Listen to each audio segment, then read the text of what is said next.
श्री गोपाळ कृष्ण भगवान की जय। लीला नंबर 367।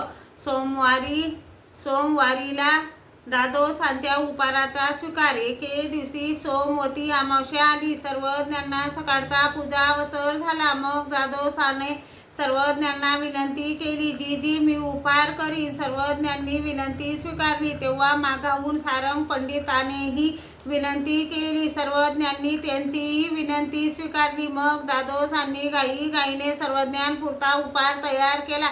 पूजा द्रव्ये आणली। सर्वज्ञांना चांगला पूजा अवसर केला। सर्वज्ञांसाठी जेवणाचे ताट केले। सर्वज्ञांचे जेवण झाले। गुन्हा केला, विडा घेतला। सर्वज्ञ थोडी विश्रांती घेतल्यानंतर उठले। सर्वज्ञ आसनावर बसलेले होते तेव्हा सारंग पंडित सर्वज्ञांसाठी जेवणाचे ताट घेऊन आले।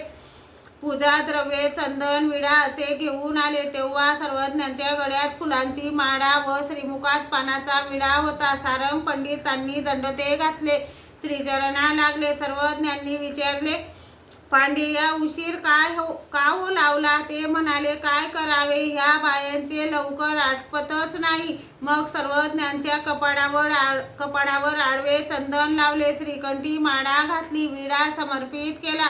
मग सर्वज्ञांनी त्यांना जायला परवानगी दिली। श्री गोपाळ कृष्ण भगवान की जय।